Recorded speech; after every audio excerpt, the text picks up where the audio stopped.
Hello and welcome to Build Your Own Robot, Lesson 1 on Batteries.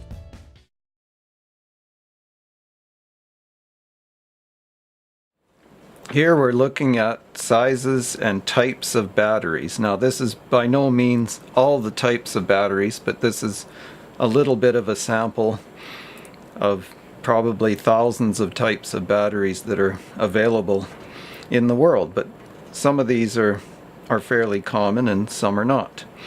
So here is a 9-volt battery, which happens to be from my multimeter, and it says right on it 9 volts.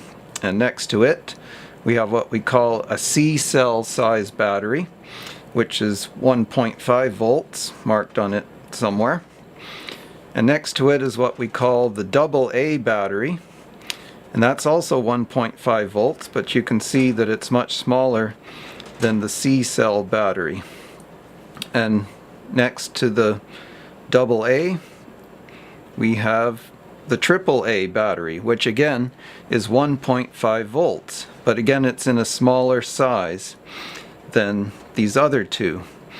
And the reason for different size is some electronic products and devices, they don't need as much power consumption, so a smaller battery can feed the circuit for a long time. But if we have something that consumes more electricity, we would go for a bigger battery. So in terms of our robot, if we were running motors and we wanted our motors to last the longest, we would use a C-cell, for example. So our motors would run the longest, but there's always a trade-off. With the bigger batteries, you've got to increase in size and weight. So we could have a much lighter robot using the smallest battery, but then the batteries would be used up in a short time compared to a larger battery. And then next to that is a battery from my camera, and it's got marked on it, it's 7.2 volts, and it's a lithium ion rechargeable battery. And then next to that is a battery I bought from an electronics shop, which I'm hoping to use for my robot's motors, and it's a 3.7 volt rechargeable lithium ion battery. Both of these are rechargeable, and I should mention that these other batteries here are all alkaline and they're not rechargeable, so you have to end up buying new ones once they've lost all their energy, or they won't make your product work anymore. The rechargeable cells, on the other hand, you can recharge and use them again and again until their life is finished. They don't last forever. They can only take so many recharge cycles and then they're also finished. But on a cost basis, rechargeable cells are a better choice if you can afford them. They're more expensive to start with, but per use they will be cheaper and also better for the environment. So if these rechargeables say last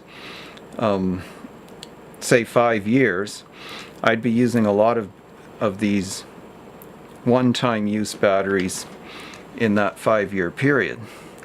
So that's our introduction to the different types and sizes of batteries.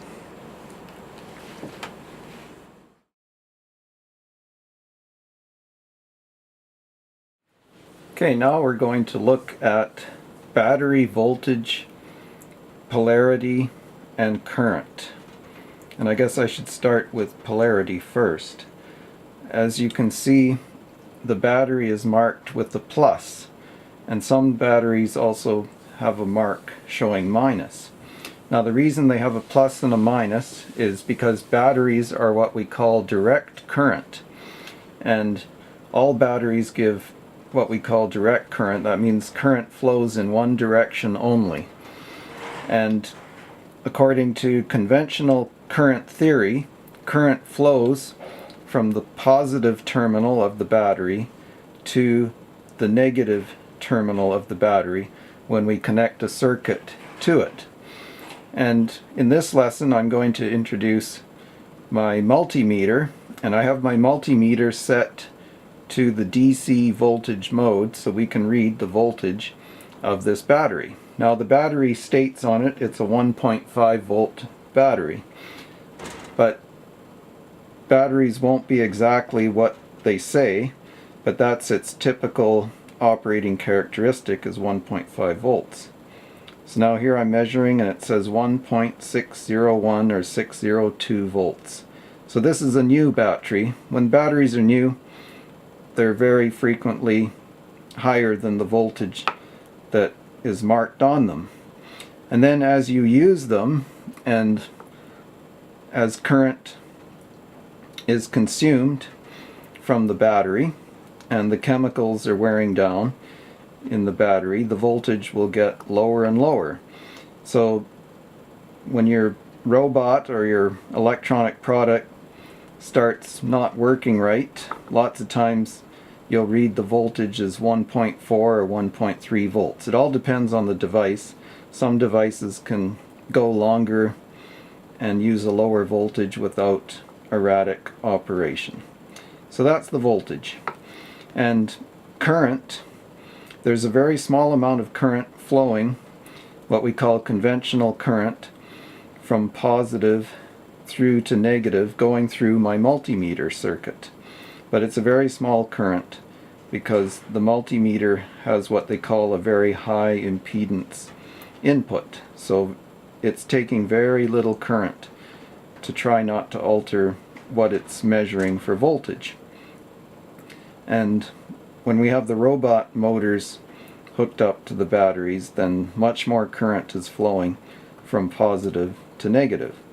And I should also mention there's also electron flow theory, and it's actually electrons are moving in the opposite direction of what we call conventional current, and the electrons are moving from the negative terminal going through my circuit, which is my multimeter, and going to the positive terminal.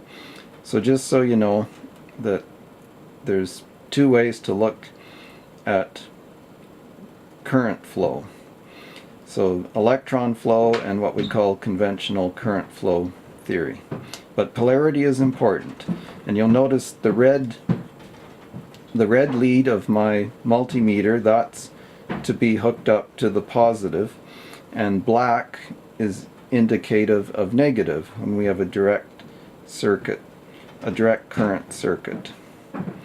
So remember to keep the polarity of your multimeter proper as well, because if I hook my multimeter leads up backwards, it's going to show me negative voltage because the polarity of my multimeter has changed according to the leads.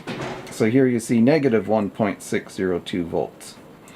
But to measure it correctly, I should have my positive lead, the red lead, hooked up to the positive terminal of the battery, and the negative lead of the multimeter hooked up to the positive lead. And that's our lesson on voltage, polarity, and current.